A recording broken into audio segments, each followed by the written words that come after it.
couple weeks ago, we were talking about dreams. I forget what dream I had put out there. Brooke, you had a dream too, right? That you wanted to talk about? So we were talking about like what things mean in your dream. A lot of people were kind of sharing like, what does this mean? What does that mean? I feel like all of us have some type of kind of mystical, something like if somebody passes away and you see like a red cardinal, you're like, oh, that's the person. It's a sign, What's an EP? An EP is an executive producer. So she like in charge of that. She's supposed to tell me it's not Friday. Like that. We're still working out the kinks. So I was telling Michelle, we were talking about, all right, who are the people that we want to bring on the show who are super fun? We found a great guest. Her name is Kelly Sullivan Walden. She is Dr. Dream. And so I want you to think, before we bring her on, think about dreams that you've had or reoccurring dreams. And what do you think that they mean? We can ask her questions. She can start to interpret them. Maybe tell us, if you keep dreaming about one thing, what does it mean? I feel like if you're like me and every other woman on the planet, at nighttime, it takes a long time to fall asleep. And then everything that I've thought about the entire day or what's coming up goes through my brain. And so she is a three-namer. So let's bring her on to the show. Everybody, please welcome Kelly Sullivan Walden to our show. So let me see. What is she? Michelle is saying something. What is this? What are you doing, Michelle? Are you texting me? What is she doing? Hold on.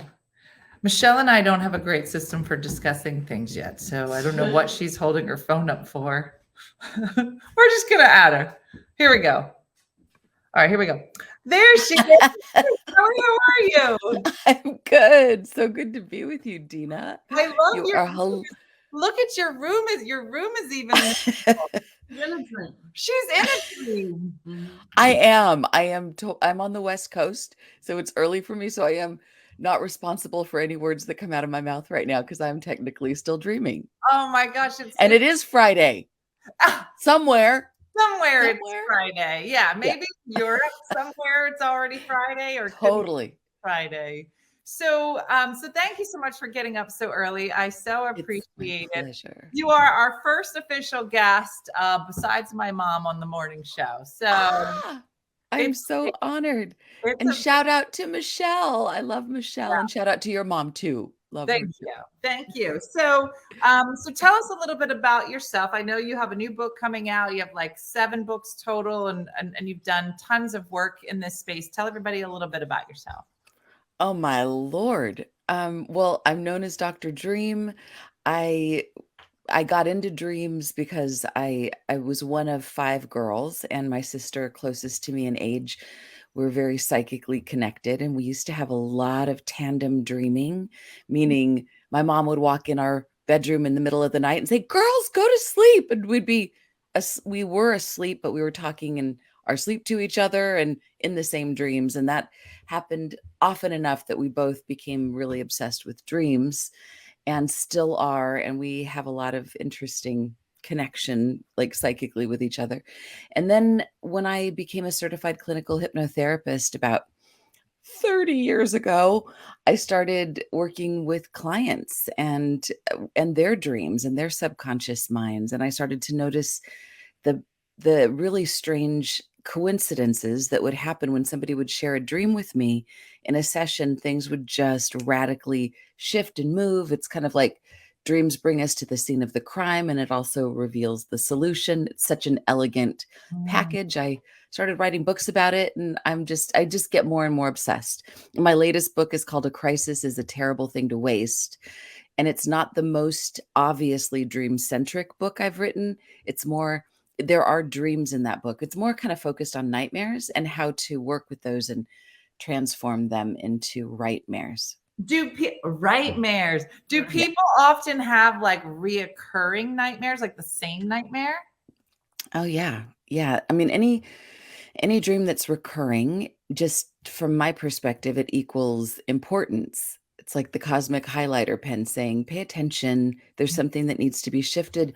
Or a recurring nightmare could actually, even if it just, you've tried everything and it doesn't stop, it could be at the very least a prompt for lucid dreaming. Some people begin their lucid dreaming because of a recurring nightmare, and that, so it ends up being kind of a blessing in disguise, because you realize, oh wait, I've been here before.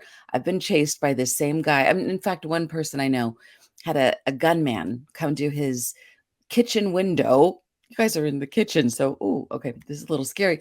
Anyway, Okay. he could see this like masked face with a gun, a guy with a gun, and he would wake up like, terrified. And finally, one day he was like, wait a minute, this is a dream. Go ahead, shoot me. So the guy shoots him, I know. and it's like a rubber bullet. It bounces off of him, and he goes, that's it? All these years I've been, he's like, oh no.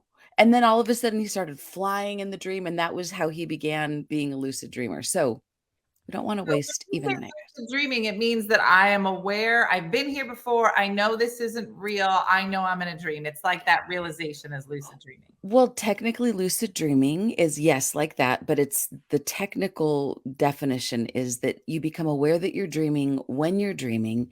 And when that happens, you then can start to break the rules. You're suddenly the director of the movie. You're not just an extra. So you can say, like, you are not just a victim of the dream. You can start like saying, I'm going to do this now in this dream. I'm the boss now. Hmm. Here's the new story. Bam. I Hmm. want to find, instead of running from you, I'm going to chase you. Instead of you being the big one, I'm going to be the big one. So now, is there, because a lot of people are in the comments, so leave a comment if there's a dream that you would like to have interpreted or that you keep having that's reoccurring. We'll see what Kelly says. But are there, some people said, like, I have a constant dream that I'm flying. Like, are there certain, like, common dreams that people have? Yep. There's and in fact, an article I just wrote, it's up on Insider, and it was on the front page of Yahoo the other day, and it was about the 5 most common dreams and what they mean. So this is, yeah, there are definitely these. So flying dreams is one of those. I would say that's probably among the best of them, if not the best, because when you fly in a dream, it it literally gives you a sense of weightlessness, a sense of your spirituality, a sense of like, oh, all those things that were bothering me down there, I got this. I'm like above it all. So rising above. Rising above. Exactly. What were the other? Can we guess what the other 4 were? Yes. Yes. Oh, I would love that. And let's see if we can guess what the other 4. What do you have a guess on what you think the 4, another common dream? I feel like being chased is one. Who is this person, by the way? Brooke Blizzard, my daughter, my youngest. This is Kelly. Did you say Baby Blizzard? What did you say? She's Brooke Blizzard is her first name. Brooke Blizzard. She's beautiful. Hello, Brooke Blizzard. Call her Birdie. That's my youngest is Birdie. Birdie. Somebody said falling is falling. Yep. Bam. Yep. Very good.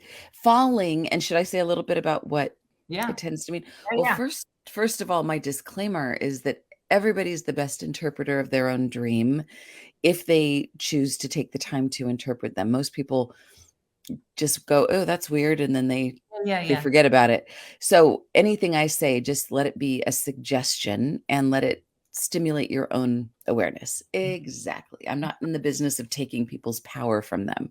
Okay. So a falling dream, there's actually 2 definitions from my perspective. Okay. Falling sometimes happens as a result of feeling like we're failing, like we're losing our step. We're not feeling grounded in our lives. Sometimes these dreams happen when we're in a transition in our lives because we're not firmly settled in what we're doing. Like we don't know if we're going to get the pool or the spool, and we're like, oh, who am I? That kind of a thing. Or there's this other more mystical perspective that, and I love this one, that there are falling spirits that are calling us into our depth. So when we have these dreams, we want to remember, oh, let me learn how to fall well. Like the Matrix, kind of like, we'll slow it down so that we like land on our feet. So let it be something that brings us into a deeper place in ourselves. That's my perspective. All right. Okay. Somebody, I think I said, is chasing a common dream? God, you're good. Yes, absolutely. Yes. Chasing, I would even say that's the number one most commonly remembered dream because it tends to be, well, chasing and falling, they're kind of close together.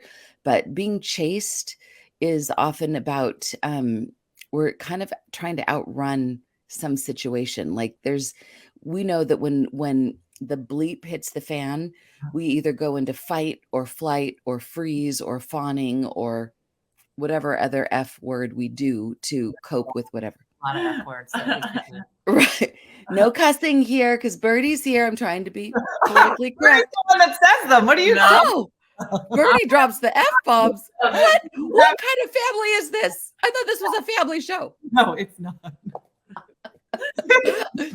My mom is really the problem, but Brooke takes on some things. That's so funny. That's so falling and chasing are similar, like trying to avoid things or get away from a problem. Well, so sort of, I would say falling is distinct of like we just don't have, we feel like we don't have a grip and we're not grounded. But chasing is more like it's sometimes it's about like we're avoiding something. There's some, and because there's one perspective, this is like my big hack for interpreting dreams, but people often don't like me after I say this. So you might have to just say, oops, technical difficulties. Tell me. Okay. Well, I'll give credit to Carl Jung, the late great father of psychotherapy. He's the one that said it. I'm just his mouthpiece, so don't shoot the messenger. He says that we should look at our dreams from the perspective that everyone and everything in our dream is a part of ourselves. So that means, see, look at that look she's given me.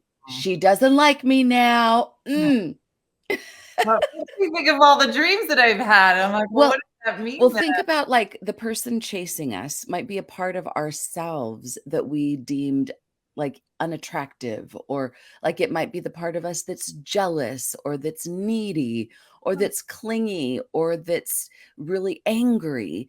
We're like, no, I'm none of those things. I'm just fine. I'm just full of sparkles and stardust and happiness all the time. I'm never jealous. I'm never furious. But what we suppress by day must express by night. So sometimes it's these very important parts of ourselves that are like, so it's not outside forces is what you're saying. Sometimes the things that are chasing us are the things in our own mind.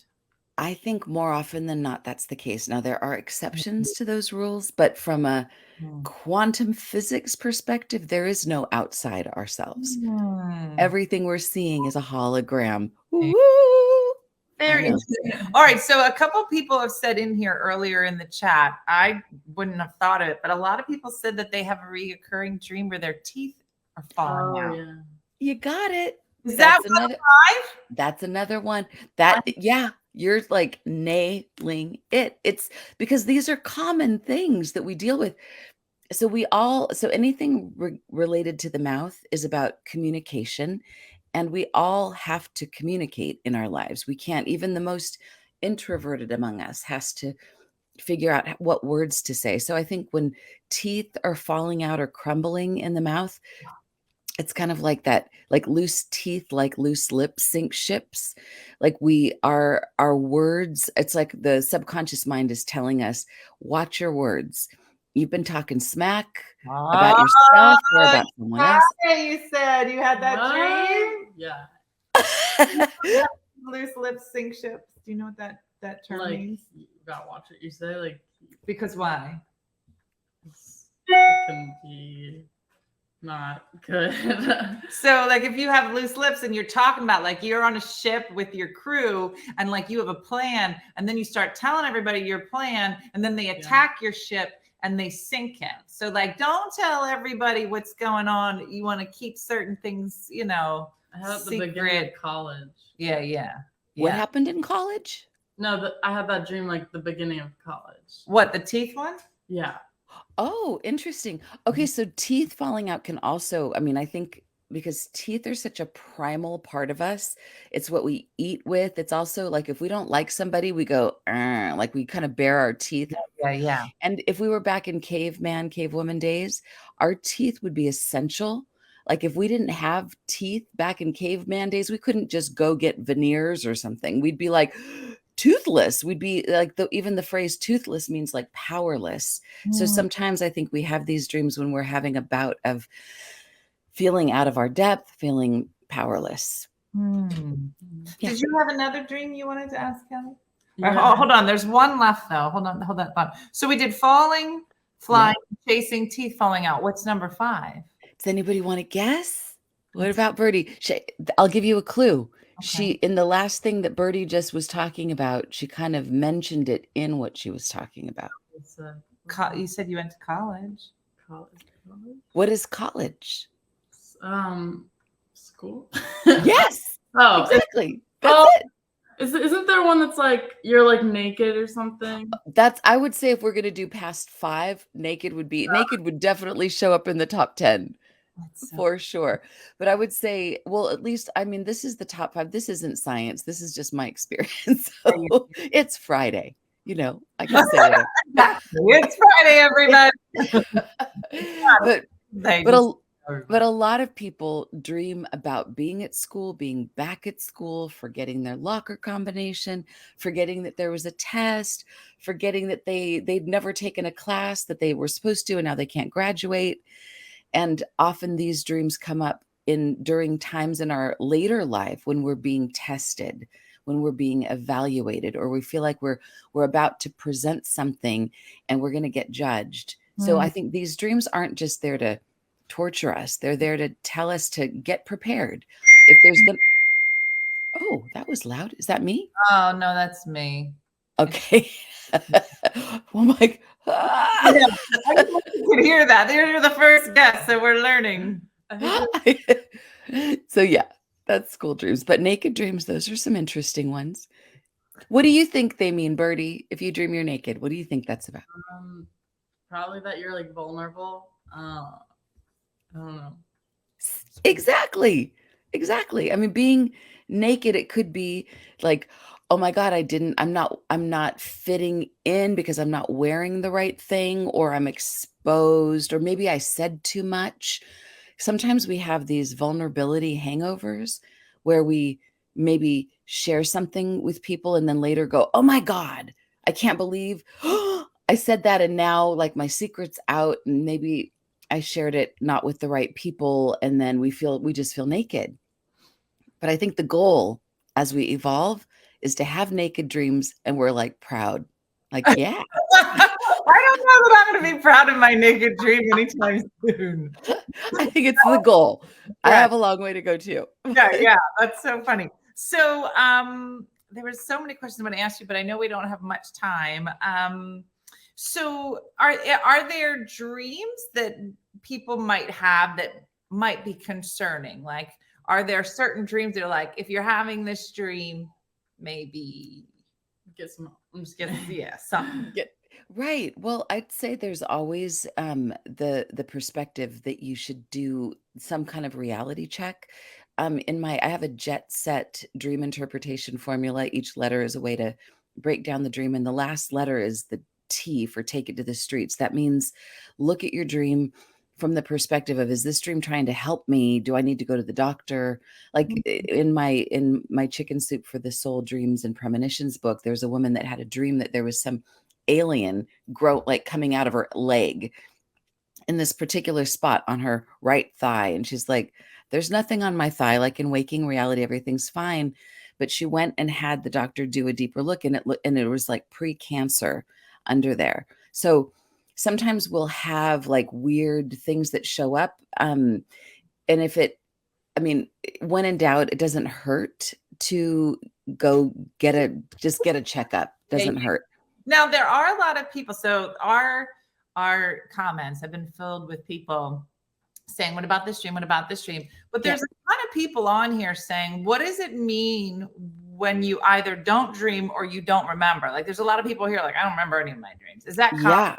It's way more common than not, especially for parents, especially for moms, because you wake up and the first thought you have in the morning is everybody where's everybody? How's everybody doing? And Yeah. it's so the only way to really remember a dream is there's certain people that are just naturally gifted. I'm not one of those people. If I don't go out of my way in the morning, I'll lose the dreams. Mm. You have to make the very first thing you do when you wake up be about your dreams, because if you don't, there's like a 2-minute window period from the time you wake up to the time, and you're positive you're going to remember the dreams, and Yeah. then they just disappear. But so you have to write them down. And if you don't think that you're dreaming at all, you actually are. If you're at all sane, that means that you are dreaming, because people that clinically don't dream are very few and far between, and they are absolutely psychotic. So if you're a rational How many people are like, oh my God, I just found out I'm psychotic. oh my God, like, are you going around killing people and ranting and raving and yelling at everybody for no Well, that's reason? our show, everybody. Thanks for joining us. On a happy note. Remember, it's Friday. That was the best. No, it's 5 o'clock somewhere on Friday, so just go get drunk and drown your sorrows. Hilarious. You're dreaming. Everybody's dreaming, whether you remember or not. Funny. That is so funny. Yeah, Psycho roll call. Raise your hand if you don't dream so we know who you are. Write me down. You're all psychotic. And that's our show. Mic drop. Right, well, you're a lot of fun. I think I love what you do. So Thank you. have a video. Do you want to kind of tell us about this video that we're about to see? Oh, you're going to play the video. Oh my God. I haven't seen it yet. We were trying, Michelle and I were trying to get all the technical stuff right. So we're going to try to show it. You guys are so impressive.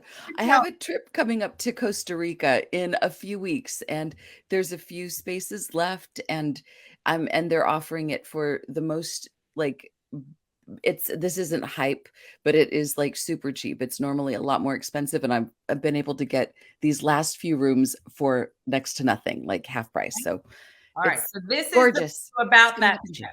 Is that what it is? Okay. It is. So let me see if I can do this correctly. Share screen. Should I do the musical interlude in between? No, this doesn't look. Hold on, that's not right. Okay, I think I'm ready. Here we go. Share tab audio. All right, everybody. If it works, here's the video. Here we go. Ah!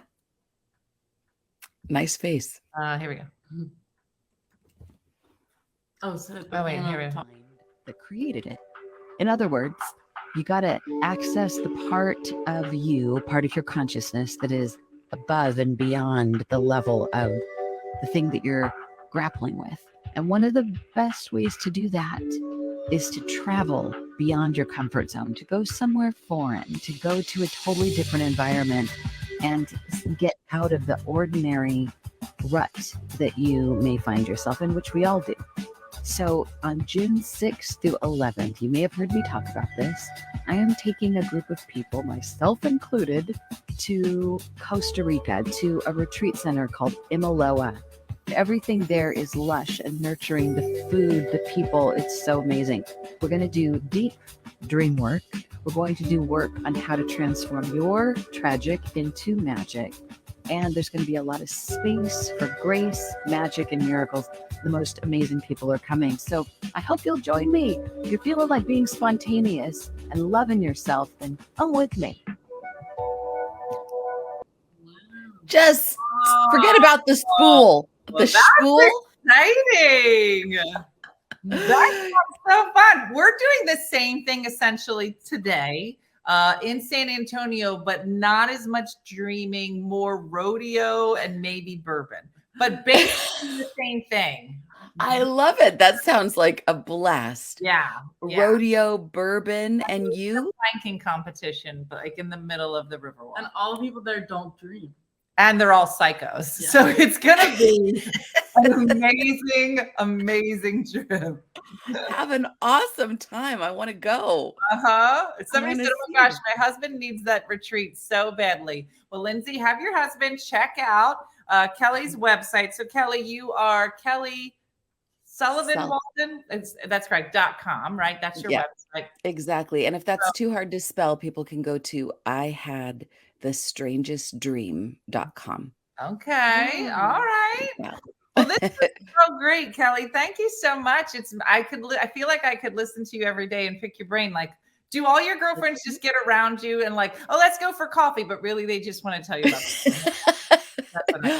Luckily I don't mind. This is my favorite topic. So I'm happy I could do this all day. And with you guys, oh my God. We are a lot of fun. We are. I feel like I'm right there in your kitchen with you. I It's so know, much it's fun. so fun. I love it. And thanks, Michelle, for bringing me on. You're worth getting up early in the morning for. Thank you so much. Yes, let's hear for Sexy EP. Michelle did a great job with our first guest. So Kelly, thank you so much. You're always welcome back. If I have any weird dreams, I'll be sure to call you up in the middle of the night and have you on at 6 a.m. with us again. But I appreciate you getting up. Okay. Please do. Right. Have a great time in San Antonio. Thank you so much. And people can get your book. Is it on Amazon? What's the best way to do it? Yeah, Amazon. It's anywhere books are sold. A Crisis is a Terrible Thing to Waste. The Awesome. Art of Transforming the Tragic into Magic. That's awesome. Well, thank you so much, Kelly. Thanks for joining us, everybody. Let's hear it one more time for Kelly. We'll see you soon. Thank you so much. Bye, you guys. Mwah, sweet dreams.